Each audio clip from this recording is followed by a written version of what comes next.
Waalaikumsalam. Ibu, silakan masuk. Oke. Silakan duduk, Ibu. Saya tutup pintunya dulu ya, Ibu. Ibu.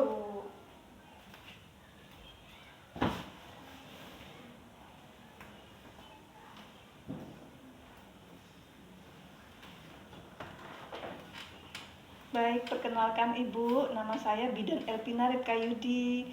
Saya bidan yang berjaga hari ini ya, Ibu ya. Oke. Ya. Dengan Ibu siapa? Ibu Amira, Bu. Bu Amira. Usianya berapa, Ibu? 27 tahun, Bu. Bagaimana, Ibu? Apakah ada yang bisa saya bantu? Ya, Bu, saya setiap hari itu merasa senang gitu, Bu. Dan senangnya itu seperti berlebihan, Bu. Gitu. Ibu selalu merasa senang. Senangnya karena apa, Bu? Tahu sebabnya enggak? Nggak tahu tanpa sebab, Bu. Oh ya, Ibu selalu merasa senang tanpa sebab ya. Terus kegiatan sehari-harinya bagaimana, Bu? Seperti bergairah, Bu. Bergairah berlebihan enggak, Ibu? Nggih. Kayak berlebihan, ya. Iya. Baik. Dari keluhan Ibu tadi, izinkan saya untuk memberikan konseling tentang deteksi dini penyalahgunaan obat, ya Bu ya. Kenapa saya memberikan konseling ini supaya kita bisa tahu dari keluhan Ibu, kita bisa gali lagi penyebab dari yang Ibu alami ini, apakah ada penyalahgunaan obat atau tidak, gitu ya, supaya bisa ditangani dengan segera kalau memang diperlukan penanganan, ya Bu ya. Sebelumnya apakah Ibu pernah mendengar tentang penyalahgunaan obat, Ibu? Belum, Bu. Belum ya. Jadi izinkan saya memulai untuk menjelaskan ya, Bu ya. Yaitu yang pertama saya ingin menjelaskan tentang gangguan kesehatan mental dulu, Bu. Tadi sesuai dengan keluhan Ibu ya, gangguan kesehatan mental itu seperti apa? Gangguan kesehatan mental itu yaitu merupakan kondisi yang mempengaruhi suasana hati, Bu. Bisa pikiran dan perilaku kita. Nah, contohnya dari penyakit yang menyerang kesehatan mental kita itu bisa depresi, bisa ada gangguan kecemasan, lalu ada gangguan makan atau perilaku yang adiktif ya. Nah, faktornya banyak sekali, Bu.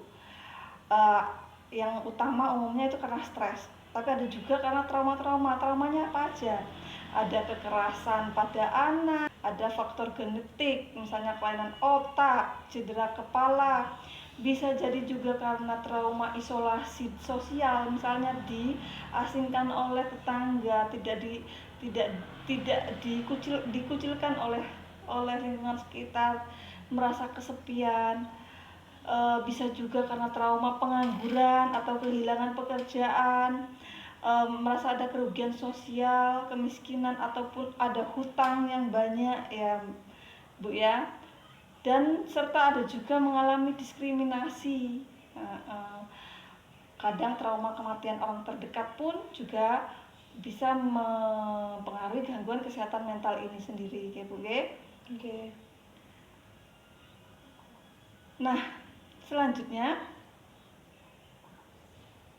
ada tanda-tanda adanya gangguan kesehatan mental.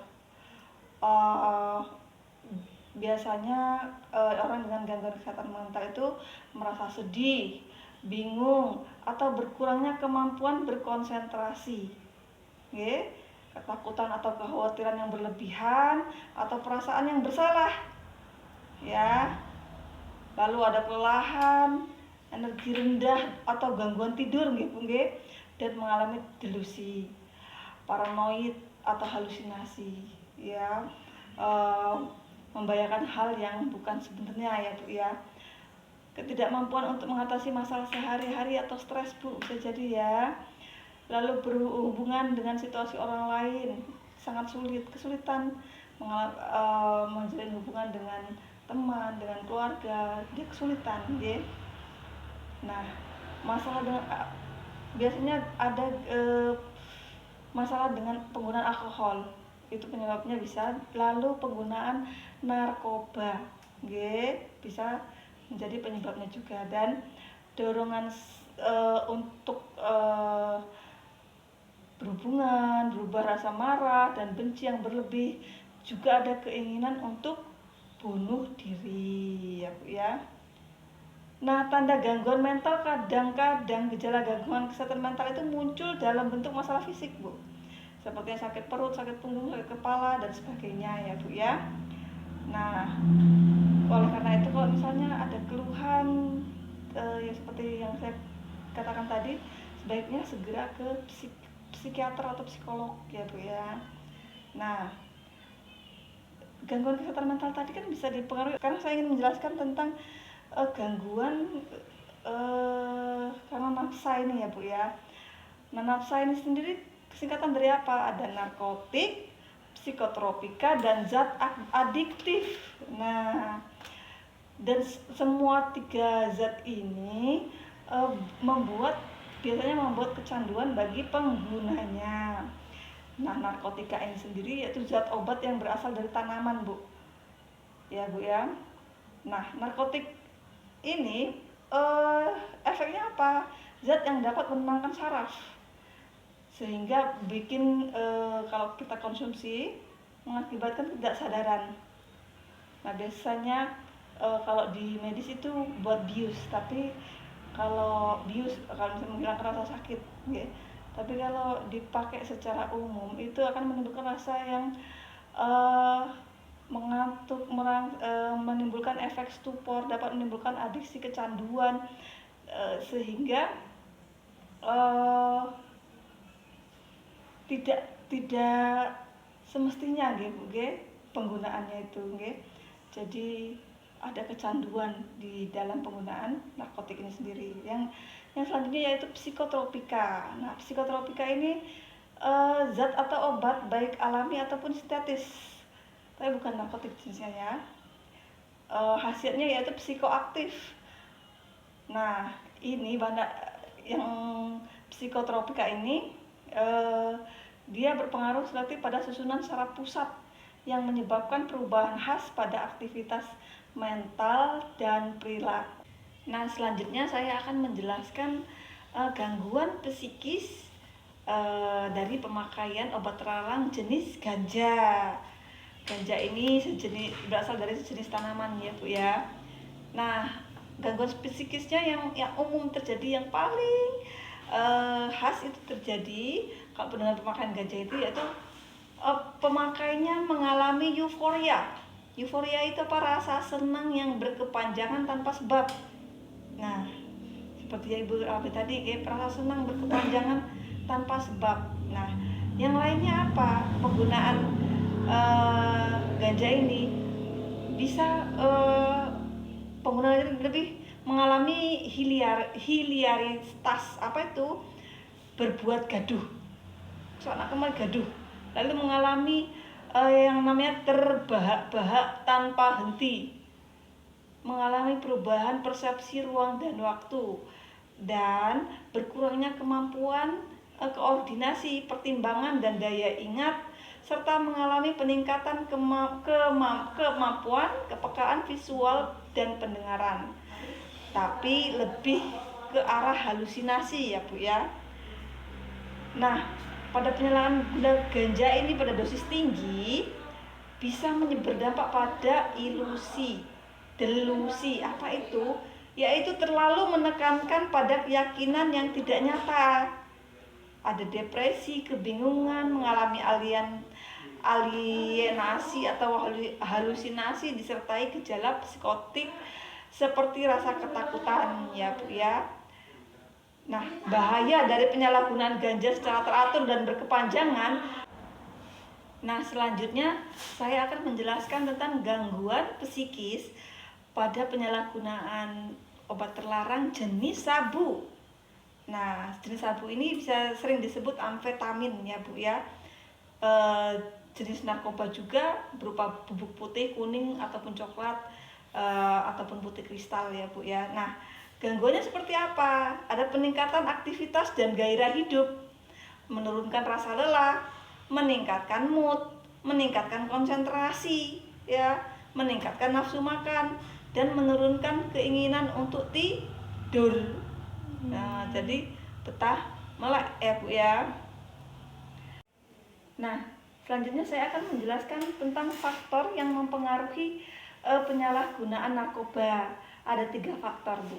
Ada faktor dari pribadi, dari diri sendiri, ada faktor dari keluarga, ada juga dari faktor lingkungan. Kalau dari faktor pribadi itu seperti apa?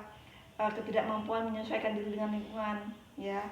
Ada juga kepribadian yang lemah, kurangnya percaya diri, tidak mampu mengendalikan diri, dorongan ingin tahu, ingin mencoba dan mengalami tekanan jiwa sehingga tidak memikirkan sebab dan akibat di kemudian hari. Ketidaktahuan akan bahaya dari narkoba ini sendiri, gitu, nggih. Nah, seseorang yang mempunyai konsep diri yang negatif akan menimbulkan kurangnya percaya diri dalam pergaulan sosial dan pekerjaannya sehari-hari. Artinya ada faktor keluarga. Faktor dari keluarga ini seperti apa saja yang bisa menyebabkan penyalahgunaan obat ini? Misalnya salah satu atau kedua orang tua adalah pengguna narkoba juga, sehingga tidak mendapatkan perhatian dan kasih sayang dari orang tua dan keluarga, ataupun dari lingkungan keluarga yang tidak harmonis. Bisa misalnya tidak ada komunikasi yang terbuka dalam keluarga, atau orang tua tidak memberikan pengawasan kepada anaknya. Orang tua terlalu memanjakan anaknya. Orang tua sibuk mencari uang, mengejar karir, sehingga perhatian kepada anaknya menjadi terabaikan. Oleh karena itu, faktor yang mendalam seseorang yang pengguna narkoba ini termasuk penyebab kurangnya perhatian dan ketegasan orang tua terhadap anaknya, Ibu. Nah, selanjutnya yaitu faktor yang ketiga, yaitu faktor lingkungan, ya Bu. Ada faktor lingkungan keluarga, faktor lingkungan sekolah, dan faktor lingkungan teman sebaya. Faktor lingkungan keluarga ini sangat mempengaruhi. Misalnya keluarganya, hubungan antara ayah dan ibu tidak baik, ayah dan anak tidak baik, ataupun ada dari keluarga yang lingkungan keluarganya yang memakai narkoba juga, gitu. Terus ada lingkungan sekolahnya tidak disiplin, tidak mengawasi dengan baik murid-muridnya, sehingga banyak yang kecolongan menggunakan narkoba ini. Terus ada lagi lingkungan teman sebaya. Nah, lingkungan teman sebaya ini adanya kebutuhan akan pergaulan teman sebaya sangat mendorong remaja untuk dapat diterima sepenuhnya dalam kelompok, ya Bu ya, sehingga mendorong seseorang untuk memakai narkoba juga, ya. Nah, ada dampak dari penyalahgunaan narkoba ini terhadap psikis, ya Bu ya. Apa saja dampaknya? Yaitu ada fungsi otak dan perkembangan normal remaja terganggu, mulai dari ingatan, perhatian, persepsi, perasaan, dan perubahan pada motivasinya. Selanjutnya apa? Menimbulkan ketergantungan atau overdosis dan gangguan pada organ tubuh seperti hati, ginjal, paru-paru, jantung, lambung, dan organ reproduksi serta gangguan jiwa. Okay? Nah, perubahan pada gaya hidup dan nilai-nilai agama, biasanya gaya hidupnya jadi berbeda dari sebelumnya, agamanya yang sebelumnya tekun jadi tidak tekun, okay? Sosial budaya, misalnya tindakan asusila atau antisosial, tidak mau kumpul-kumpul lagi sama lingkungan sekitar, gitu ya. Nah, akibat jarum suntik ini yang tidak steril dapat terkena penyakit HIV, AIDS, radang pembuluh darah, hepatitis B, C, ataupun tuberkulosa. Nah, narkoba juga dapat menyebabkan gangguan kepribadian seperti narsistik, gangguan histrionik, dan sebagainya. Okay? Nah, kerjanya jadi lamban dan ceroboh, sering tegang dan gelisah, hilang rasa percaya diri, dan lain sebagainya. Okay? Nah, dampak penyalahgunaan narkoba terhadap kehidupan sosial seperti apa? Nah, dunia narkoba ini sangat erat kaitannya dengan kriminalitas, pencurian, korupsi, sampai dengan manipulasi. Itu dampak sosialnya ya. Nah, demi narkoba tidak jarang seorang anak yang membunuh ayah, ibu dan saudaranya. Narkoba bisa membuat manusia menjadi kejam dan tidak mempunyai rasa keprimanusiaan gitu, serta budi pekerti rendah, berpengerangai buruk, berakhlak lebih buruk dari hewan. Ya, bisa jadi, gitu. Nah, sampai di sini apakah ada pertanyaan, Bu? Betul. Baik, Ibu, sudah selesai sesi konseling kita hari ini. Semoga bermanfaat apa yang saya sampaikan ya, Bu ya. Ya, terima kasih, Bu.